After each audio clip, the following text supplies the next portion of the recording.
पूरे देश में 2024 के चुनावी शंखनाद हो गया है और आप जैसा कि खबरों में देख रहे होंगे कि एक तरफ जहां कांग्रेस पार्टी और तमाम जो विपक्ष की पार्टियां हैं वो लामबंद हो गई है, तो वहीं एनडीए ने भी अपना कुनबा बढ़ाया है।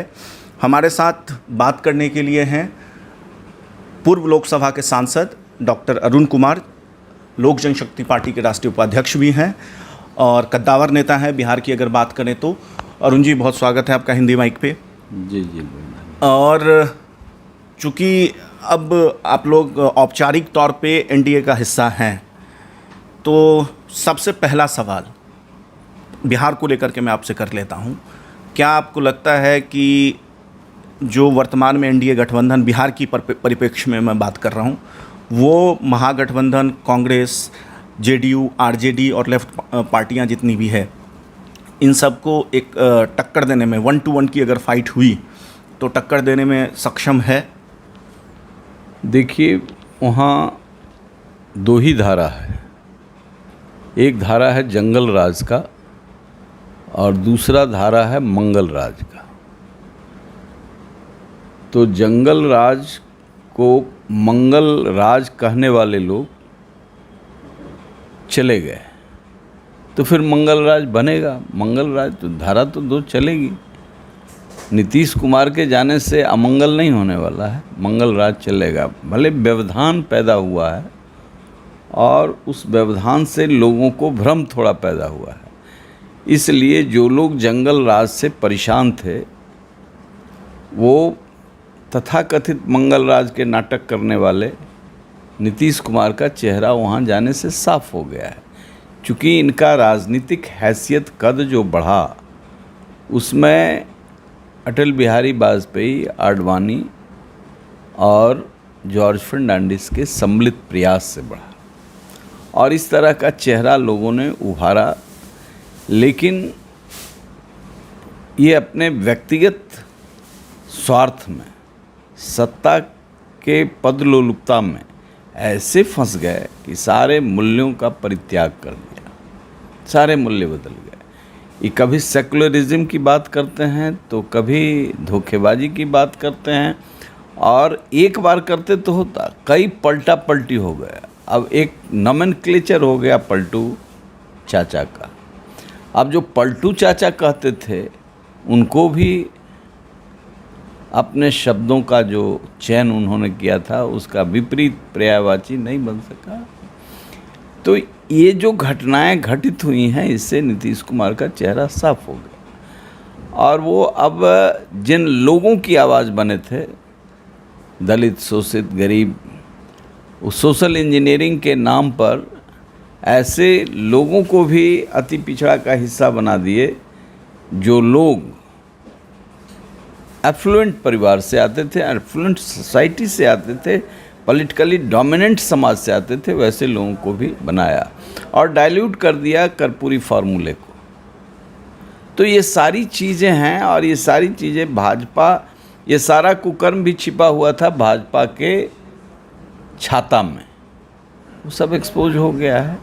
इसलिए कोई लड़ाई नहीं है बिहार में। बिहार में जंगल की मंगल, जो मंगल वाले हैं वो सब गरीब, गुरबा, दलित, शोषित इकट्ठा, और ये एनडीए के साथ ये लड़ाई जॉर्ज फर्नांडिस के नेतृत्व में लड़ी गई थी और रामविलास पासवान, शरद यादव, ये सब इसकी धुरी थे। सब लोगों को सबसे पहले रामविलास पासवान जी को प्रताड़ित होना पड़ा उनसे, नीतीश कुमार से, उसके बाद शरद यादव को प्रताड़ित होना पड़ा उनसे, और इस सब के पहले जॉर्ज फर्नांडिस को प्रताड़ित होना पड़ा।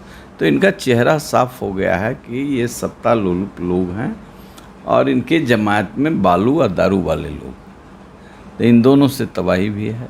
मैं नीतीश कुमार से संबंधित और महागठबंधन से संबंधित और सवाल पूछूंगा, लेकिन चूंकि मेरा सवाल आपसे है, आप खुद एक पार्टी चला रहे थे, उस पार्टी के आप राष्ट्रीय अध्यक्ष भी थे, और चिराग पासवान, लोक जनशक्ति पार्टी, चिराग पासवान एक ऐसे वक्त में उनकी पार्टी और उनका परिवार टूटा उसके बाद सब बोल रहे थे कि चिराग पासवान की अब राजनीति ख़त्म हो जाएगी, चिराग पासवान अब पॉलिटिकली जो है वो हाथ पे चले जाएंगे।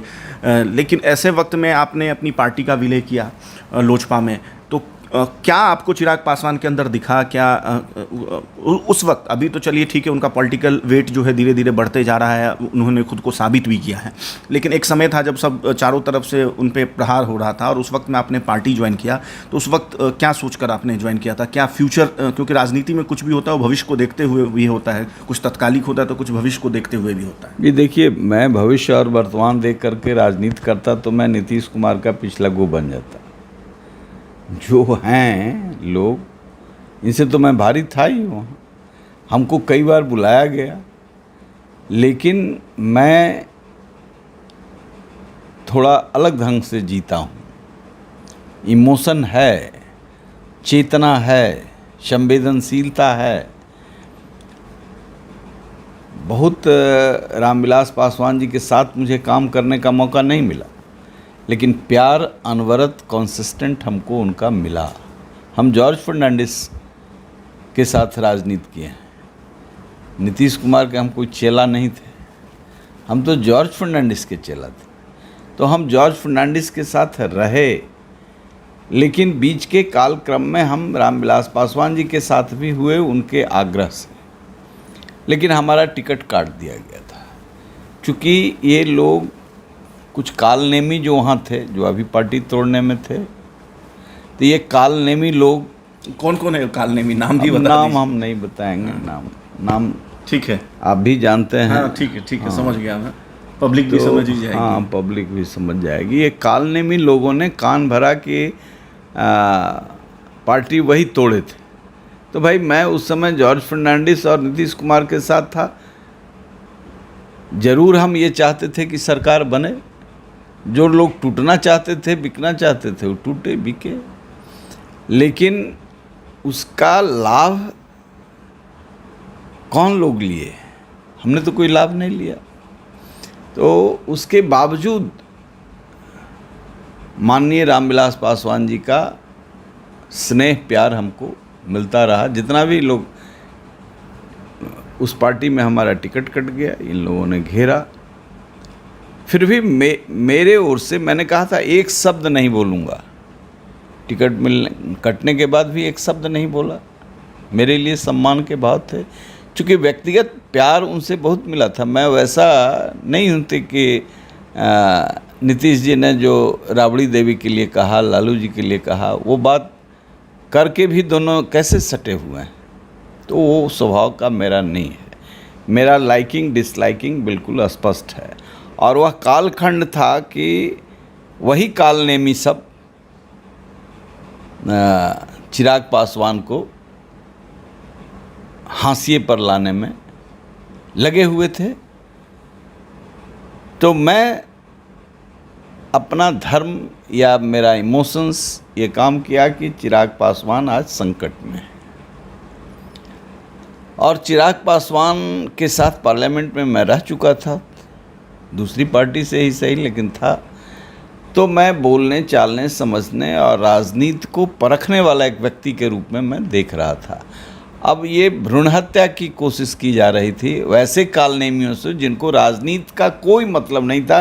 ये सब अपने अपने क्षेत्र के गए गुजरे लोग थे, जिनको समाज में जो गिरावट आई है उसके चलते पैसे के बल पर या छत्र छाया किसी का लेकर के ये लोग बड़े पौधे हो गए। तो मैं ऐसे तत्वों का कोई ठेकेदार नहीं हूँ। कुछ गलती मैंने की, ऐसे तत्वों को भी संरक्षित मैंने भी किया है, वो बड़े पौधे हो गए आजकल, लेकिन विषधर लोग हैं। तो ऐसे तत्व जब ये कर रहे थे खेल, और कोई वैसी स्थिति नहीं थी, सिर्फ और सिर्फ चिराग पासवान को नीचा दिखलाना था। और माननीय रामविलास पासवान डेथ बेड पर थे, तब से ये तिकड़म शुरू हुआ था। और उस परिस्थिति में मुझे ऐसा लगा कि मैं हस्तक्षेप करूं, और मैंने हस्तक्षेप किया।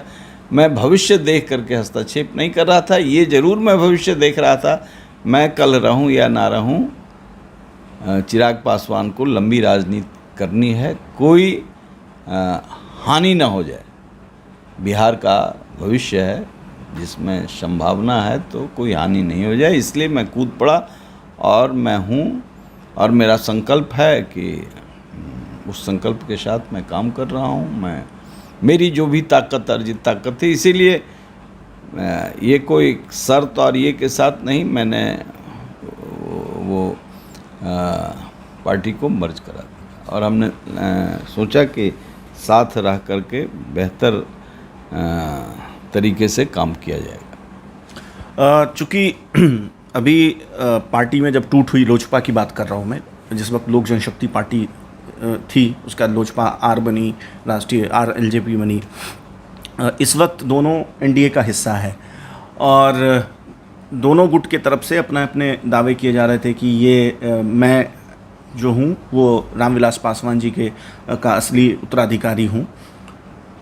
आप इस पूरे परिप्रेक्ष्य में चिराग पासवान को किस स्थिति में देखते हैं? जो एक ऑरा सेट किया था रामविलास पासवान जी ने, जो उनकी विरासत थी, राजनीतिक विरासत, आपको लगता है कि वो चाहे वो वोट बैंक की बात हो, चाहे वो कैडर की बात हो, या जो एक समाज विशेष की बात होती है कि ये समाज इसी पार्टी के साथ इंटैक्ट है, जिधर ये पार्टी जाएगी उधर, क्या लगता है कि वो जो चिराग पासवान उसको जिस पक्ष में रहेंगे उस पक्ष में कर पाएंगे?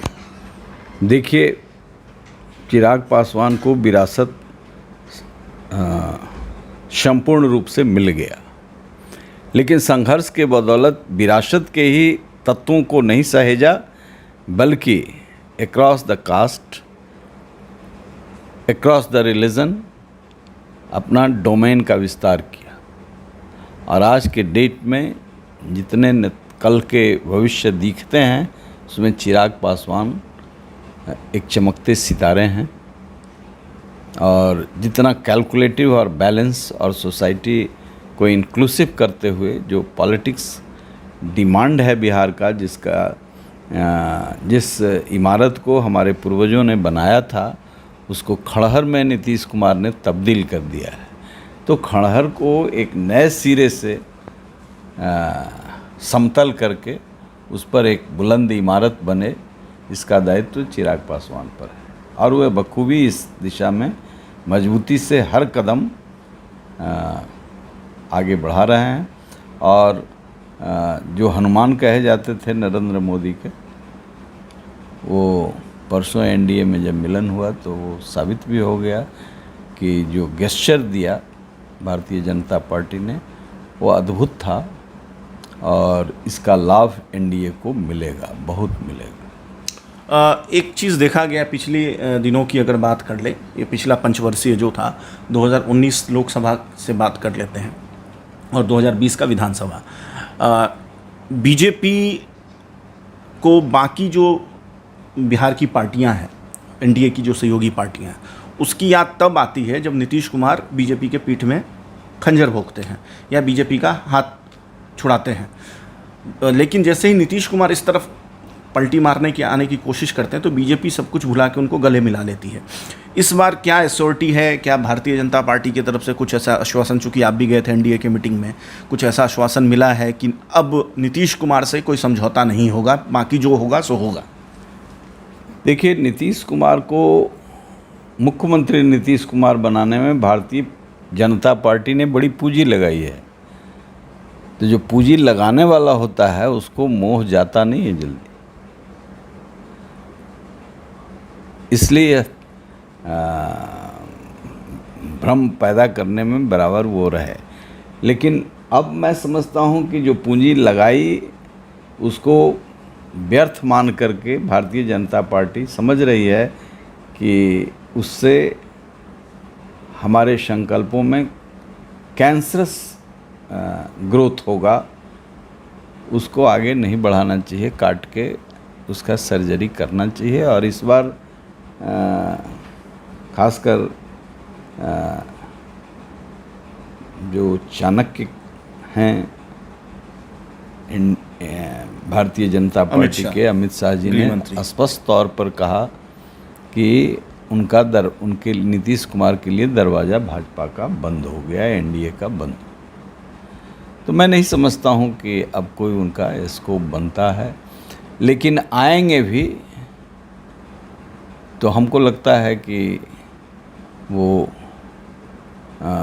जो वातावरण है उसमें नीतीश कुमार को अब रैंक एंड फाइल डिसलाइक करता है। कुछ लोग हैं जो जीते खाते थे, उनके भरोसे भाजपा को बेच करके उन लोगों को तकलीफ़ ज़रूर है, और वो कोशिश करते रहते हैं कि फिर वापस आ जाएं तो हम लोगों का खेल चले, राज्य जहां जाए, पार्टी जहां जाए, एनडीए को जितना हानि हो, लेकिन हम लोगों का खेल चलता रहे। वैसे लोगों को भी हम समझते हैं भाजपा के जो नेता हैं, मेकर हैं, वो लोग समझ गए। नीतीश कुमार ने अभी हालिया एक जहाँ तक मुझे याद है राजगीर की बात है या उससे पहले की बात है, बेंगलोर में जो मीटिंग हुई इससे पहले की या बाद में, एक्चुअल नहीं, लेकिन एक मीडिया बयान मैंने उनका देखा था, उसमें उन्होंने कहा था कि मुझे कष्ट है कि सुशील मोदी जो हैं वो डिप्टी सीएम, मतलब उनका कहने का इंटेंशन यही था, मैं एज इट इज़ कोट नहीं कर रहा हूँ, कि सुशील मोदी, हम तो चाहते थे कि सुशील मोदी बने लेकिन उनको नहीं बनाया, इसलिए कुछ अलर बलर बोलते रहता है। जब भी उनसे कोई किसी नेता के बारे में पूछा जाए तो बोलते हैं तो ऐसे ही अलर बलर बोलते रहता है। क्या कहेंगे आप इस पर? इस पर कुछ नहीं कह, आप सब समझते हैं, जनता भी सब समझती है, क्यों बोलते हैं, किसके लिए क्या बोलते हैं, ये सब समझ सबको। जिस तरीके से शिक्षकों के खिलाफ कार्रवाई हो रही है बिहार में, या फिर भारतीय जनता पार्टी का जो प्रोटेस्ट था उसमें, चूँकि आप जहानाबाद से हैं इसलिए मैं ये सवाल आपसे पूछ रहा हूँ कि जहानाबाद के ही एक जो नेता थे भारतीय जनता पार्टी के, विजय सिंह, उनका भाजपा का ऐसा दावा है कि उनकी मृत्यु हो गई लाठीचार्ज में। सरकार और प्रशासन अपने स्तर पे कह रही है कि नहीं, वो दम घुटने से या किसी और रीज़न से, मतलब एक नेचुरल डेथ है। तो डेमोक्रेसी में इस तरह के प्रोटेस्ट के खिलाफ, और पटना में देखा गया सिर्फ पॉलिटिकल प्रोटेस्ट नहीं, कोई भी प्रोटेस्ट करता है, एक दरभंगा का एक युवक था, तिरंगा लेके प्रोटेस्ट कर रहा था और उसको लाठियों से पीट कर घायल कर दिया गया, कोई कार्रवाई नहीं हुई उसमें भी, बस एक तरीके से लीपापोती हुई। तो क्या इस पूरे घटनाक्रम को किस तरीके से आप देखते हैं? देखिए, मैं ये बात आज नहीं कह रहा हूँ, 10 साल से कह रहा हूँ, 12 साल से कह रहा हूँ। जब पार्टी में इंटरनल डेमोक्रेसी नहीं हो और संवेदना व्यक्ति में नहीं हो, मैंने देखा जॉर्ज फर्नांडिस को मारने में इनकी भूमिका रही है, तो विजय सिंह की हत्या करा देने में क्या दिक्कत है? ये कितने लोग मरेंगे इसकी चिंता थोड़े है, किसको लाठी लगा, किसका सर फूटा, ये कभी लाठी खाए हैं क्या? ये कभी आंदोलन किए हैं? ये तो कहते हैं जेपी आंदोलन से हैं। जेपी आंदोलन से तो है हैं, बहुत लोग कांग्रेस में रह करके भी जेपी आंदोलन करते रहे, इमरजेंसी का लाभ लेते रहे। ये कहाँ थे जेपी आंदोलन में, कहाँ लाठी खाए, कभी देखा आपने? तो सवाल ये है कि जेपी आंदोलन में तो थे ही, जेपी आंदोलन में ये लालू यादव के खैनी बनाते होंगे, मिथिलेश सिंह थे बक्सर के, इनका मिसा में के साथ बंद थे दोनों आदमी, तो कहानी कहते थे इनके बारे में। तो वैसे कोई कुछ बताइए उस कहानी के बारे में, कुछ जो बता सकते हैं पब्लिक में। नहीं, सब लोग जानता है कैसे आंदोलनकारी थे। ये तो जेडीयू का जो आंदोलन होता था, समता पार्टी का, उसमें सबसे पीछे रहते थे। कभी लाठी खाए हैं? लाठी तो हम लोग खाए किए हैं, इनको सत्ता सुख मिला, हम लोगों को सत्ता नहीं चाहिए, लेकिन बर्बाद कर दिया बिहार को जेपी के नाम पर, जेपी आंदोलन के नाम पर। ये लोग कलंक हैं। चूँकि नीतीश कुमार पिछले 17-18 साल से मुख्यमंत्री हैं, तो कहते हैं लोग, मतलब उनके जो समर्थक हैं वो कहते हैं बिहार के राजनीति के चाणक्य हैं, कब क्या करेंगे किसी को पता नहीं। तो 18 साल से कोई व्यक्ति मुख्यमंत्री है, कुछ तो उसमें बात रही होगी, क्या लगता है? देखिए, चाणक्य का अर्थ लोग नहीं समझते हैं। चाणक्य का मतलब होता है ज्ञान, चाणक्य का अर्थ होता है कुशल प्रबंधन, चाणक्य का अर्थ होता है शासन है बिहार में, चाणक्य का अर्थ होता है त्याग, बलिदान, ऐसी पीढ़ियों को पैदा करना जिसमें चरित्र बल हो, मूल्य हो, विचार हो, चाणक्य का अर्थ सिर्फ चाणक्य किसी को कह दीजिए, ये इनके नेतृत्व में, इनके कुशल प्रबंधन में, इनके सुशासन में मुजफ्फरपुर बालिका गृह कांड हुआ है, जिसके बारे में न्यायपालिका ने क्या कमेंट दिया है ये आपको मालूम है।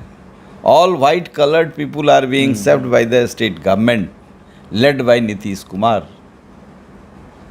तो जिसके नेतृत्व में ऐसा कुकर्म हो और कुकर्मियों को संरक्षण मिलता हो, चाणक्य कहे जा सकते हैं। उस शब्द का भी, उस परंपरा का भी अपमान है। हमारे ऊपर किडनैपिंग का केस कराया नीतीश कुमार। आप समझ जाइए इनके इर्द गिर्द रहने वाले कैसे चरित्रवान लोग रहते हैं। हम विरोध में हैं। ये सत्ता में आते हुए सरकारी काम में बाधा का एक एग्जीक्यूटिव ऑर्डर से एक कानून लाया और उस कानून को अमली जामा पहनाया। भाई, इससे भयानक कोई बात हो सकती है लोकतंत्र में? कोई विरोध करेगा उसको जेल में डाल दो। मैं ये जानना चाहता हूँ कि मैंने आपको लगभग 4-5 साल से आपका इंटरव्यू कर रहा हूँ और कई सारे आपके इंटरव्यूज़ भी देखे हैं। नीतीश कुमार से आपका एक पॉलिटिकल डिसलाइकिंग है या ओवरऑल एक राजनेता के तौर पे आप उनको डिसलाइक करते हैं, या कुछ ऐसी बातें हैं जो आप उनको बिल्कुल भी मतलब उस नाम पे आप कॉम्प्रोमाइज़ करना ही नहीं चाहते हैं? देखिए, नीतीश कुमार को जो आगे बढ़ाने में रहे, जो लोग आगे बढ़ाने में रहे, वो सब के साथ इन्होंने गद्दारी की, धोखा किया। इनकी किताबें बहुत निकल रही हैं, नकली आदमी हैं, रसमंजरी के लोग इनके, माने उसमें भी जो रसमंजरी वाले थे वही किताब छपवा रहे हैं। कोई संघर्ष के साथ ही नहीं किताब छपवा रहे हैं। जो इनके बुरे दिन में साथ में थे, जो इनको चुनौतियों को नहीं लेकर के अपने ऊपर लिया और इनको वहाँ तक पहुँचाने में काम दिया, ये लोग नहीं, रसमंजरी वाले ही हैं। तो आज भी रसमंजरी में ही लगे हुए हैं। अब जीवन का चौथापन है, इसमें भी रसमंजरी। एक दो सवाल ले लेते हैं और उसके बाद इंटरव्यू समाप्त करेंगे। एनडीए से संबंधित कुछ सवाल ले लेता हूं। चूँकि एनडीए में अब आपके पुराने ही सहयोगी उपेंद्र कुशवाहा जी की वापसी हो गई है, जीतन राम मांझी जी की वापसी हो गई है, तो कुशवाहा जी से कुछ आपकी कैसी केमिस्ट्री है? क्या हमारी केमिस्ट्री अच्छी है। कुशवाहा बातचीत होती है कुछ? कुशवाहा जी कभी कभी भ्रम के शिकार हो गए लॉकुस के फेरे में, नीतीश कुमार को पहचाना नहीं। बाकी तो हमारे जो रास्ते संघर्ष के थे वही कुशवाहा जी के भी संघर्ष के रास्ते थे। बातचीत हो रही है अभी, मतलब? हाँ, बातचीत हो रही है व्यक्तिगत तौर पे? हाँ, बिल्कुल। एनडीए की जो बैठक थी उसमें भी बातचीत हुई। और मेरा कोई जीतन राम मांझी जी जब थे नीतीश कुमार के साथ, तब भी मेरा केमिस्ट्री गड़बड़ नहीं था। आज तो साथ ही हैं, तो केमिस्ट्री गड़बड़ कैसे होगा? इसलिए जो संघर्ष किया है जिन लोगों ने, और जो कुछ सोच रखते हैं बिहार के बेहतरी के लिए, ये बिहार का नाश सबसे कराया नीतीश कुमार ने, और मानने के लिए तैयार नहीं। विकास पुरुष, कैसा विकास पुरुष? पुल 6 करोड़ का एस्टिमेट बन गया 1700 करोड़, 600 करोड़ का 1700 करोड़, और वो भी बनते बनते चल दिया स्वर्गलोक की ओर। ऐसा इंजीनियर होता है? इंजीनियर चीफ मिनिस्टर ऐसा होता है? देश डूब न जाएगा? ये कहते हैं कि पार्लियामेंट क्या बना है। ये पार्लियामेंट है क्या? नया बनाया है। तो ये 800 करोड़ का बना, सो पार्लियामेंट का में हमारे पूर्ण सनातन परंपरा के मूल्यों को, संस्कारों को, अशोक से लेकर के, चाणक्य से लेकर, चंद्रगुप्त से लेकर के, दक्षिण के मूल्यों को समेटते हुए, पश्चिम के मूल्यों को समेटते हुए, एक ऐसा अंग्रेज़ों के बनाए हुए पार्लियामेंट को ध्वस्त तो नहीं किया गया है। एक अपनी विरासत की आज़ादी के अमृत महोत्सव हम मनाएंगे तो बताएंगे ना कि एक ऐसा चीज़ है जो नरेंद्र मोदी के नेतृत्व में ही सही, तो इनको मानना चाहिए था। इसमें बौखलाने की ज़रूरत क्या है? आपके नेतृत्व में तो पार्लियामेंट भी 800 करोड़ के जगह पर 8000 करोड़ का बनता तो स्वर्गलोक में चला जाता बनते बनते।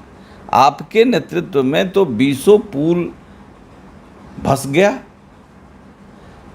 और उसका पैसे का ऐसा बंदर बांट होता है। हमारे के यहाँ एक पुल बना फल्गु नदी पर, साल भर में धंस गया। जब हमने क्वेश्चन किया तो हम समझे कि ये सब ऑफिसर दंडित होंगे, कोई नहीं दंडित हुआ। पैरेलल में एगो चुपके से पुल बन गया। फिर तो इस तरह का लूट नीतीश कुमार के राज में हुआ है, भ्रष्टाचारियों की ऐसी चली है। और संघर्ष के लोग जो गरीबों की आवाज़ बनते थे उसको दबाने के लिए इन्होंने एक कानून बना दिया, सरकारी काम में बात। वाह रे वाह नीतीश कुमार। आंदोलन के लोग आंदोलन करिए, कहाँ कीजिए? जेपी मूर्ति के पास मत कीजिए, शहीद स्थल पर मत कीजिए, एगो डस्टबिन बनाया है गर्दनी बाग में, वहाँ कीजिए। जरा उस कभी ये आदमी बेचैनी नहीं होती है क्या? कभी आदमी सोचे तो। इसलिए नहीं होती है कि संघर्ष ये आदमी किया नहीं, ये दूसरे के कंधे पर चढ़ करके राजनीति किया। और सत्ता का ऐसा अहंकार मैंने नहीं देखा और इतिहास में फिर दूसरा होगा भी नहीं। ये जो ज़मीनी लोग थे उसको समाप्त करने के लिए समझिए कि गमला में बरगद का पेड़ लगा दिया। ऐसे ऐसे लोग, सड़े गले लोग।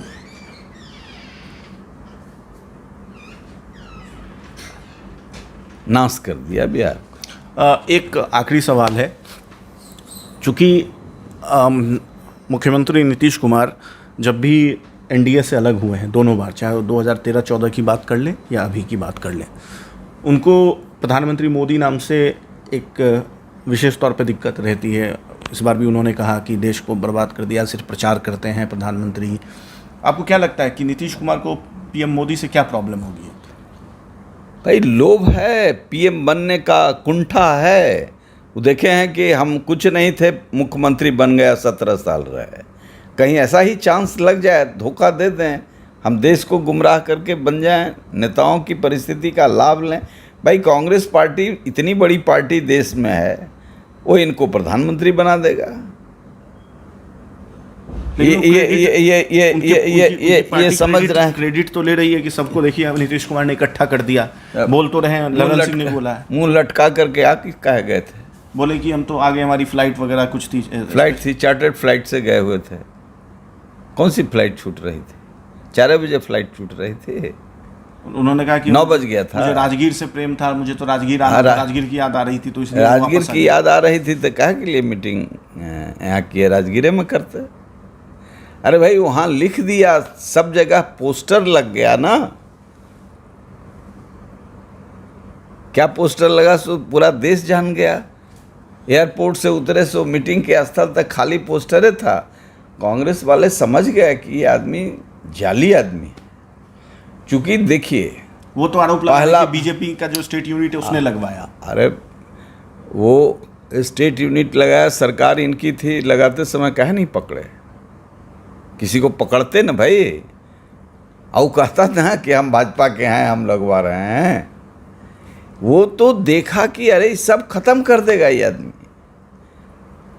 ये भी समझ रहे थे कि देवगौड़ा की तरह एक्सीडेंटल प्राइम मिनिस्टर हम हो जाएं। तो सवाल ये है कि सब हमेशा बबूल तराम नहीं मिलता है। आपको क्या लग रहा है ये जो पूरा घटनाक्रम हुआ? हमको पूरा लग रहा है कि देश इनको नाटककार के रूप में, अच्छे छदमी के रूप में समझ गया है। पहला बार प्राइम मिनिस्टर बने थे तो ये हाथ मिलाने से खींच लिए थे। आपको फाइनेंस चीफ मिनिस्टर की बैठक का याद होगा, मोदी जी से हाथ मिलाने में। अभी जब यूपी का जोगी जी ओथ ले रहे थे मोदी जी का पैर पकड़ रहे थे। हमारे मन में जो नेता के भाव में हम अलग भी रहेंगे, हमारे मन में जो पिक्चर है, हम तो बीजेपी में नहीं हैं, लेकिन जिस दिन प्रधानमंत्री नहीं भी बने थे तो हम एक गुजरात में त्रासदी आई, भूकंप आया, और जिसको धूरी से कहते हैं कि इमारत में बदल देना, तो हमने कहा कि ये आदमी एक न एक दिन प्रधानमंत्री बनेगा। हमको भाजपा के लोग कई कहते थे कि ऐसे ही आप बोलते रहते हैं। हम कहे नहीं, मैं देख रहा हूँ भाई, हम नहीं कर सकते, किसी में हम क्षमता देखते हैं, उसकी प्रशंसा होनी चाहिए, ये हमारा शास्त्र कहता है। तो हम तो कभी नहीं, हम तो अलग भी रहे। नीतीश कुमार जब इनके साथ आ गए, हम अलग, हम कहे कि नीतीश के साथ जहाँ रहेंगे मैं नहीं रहूँगा। 2019 की बात कर रहे हैं जी, और मैं चाहता तो बीजेपी से हमको टिकट मिल जाता, प्रधानमंत्री से मेरे ऐसे रिश्ते थे, लेकिन हमने कहा कि नीतीश से हम नहीं मिलेंगे। फिर भी हमने कहीं, और मैं कहूँ कि मैं तो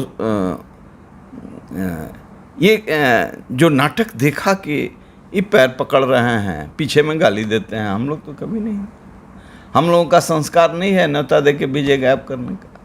लेकिन सब जहर पीता रहा बीजेपी, और ये मिलियों के संवाहक बनते हैं।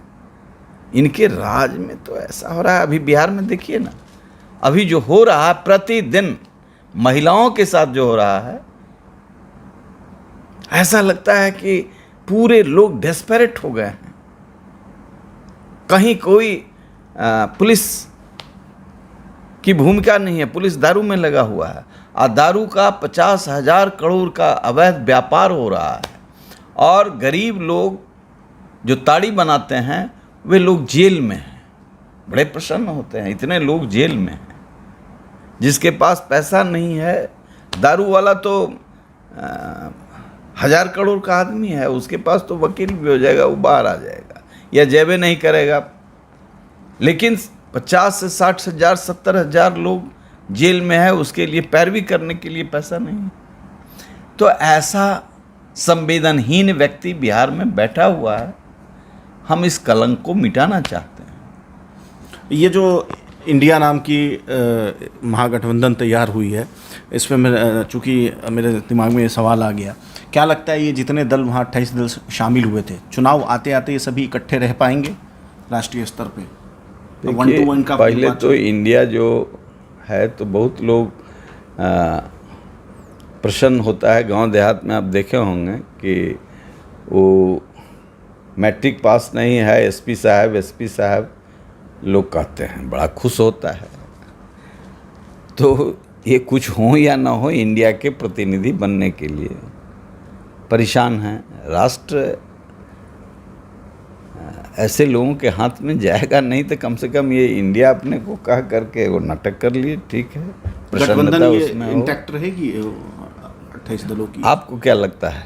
आप अपनी आत्मा से पूछिए कि 23 को मीटिंग थी पटना में, ढेर लोग निकल गए प्रेस कॉन्फ्रेंस में, ज्वाइंट प्रेस कॉन्फ्रेंस। लेकिन वो लोग तो बेंगलोर में थे, केजरीवाल आप बेंगलोर में थे, बेंगलोर से दूसरे निकल गए।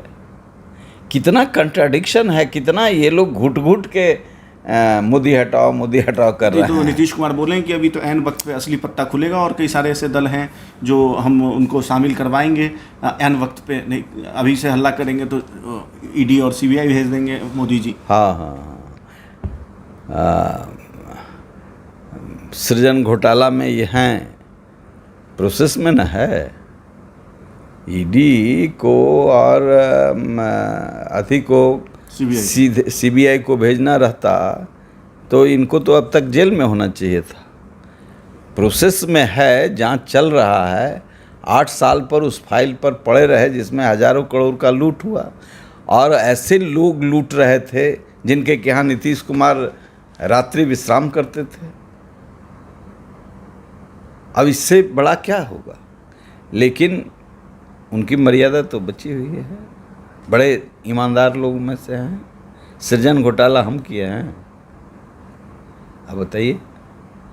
तो कोई कुकर्म किए हुए ये लोग थके नहीं हैं, आप फिर भी बड़े आदर्श के ये हैं। चलिए, हमसे बात करने के लिए बहुत शुक्रिया।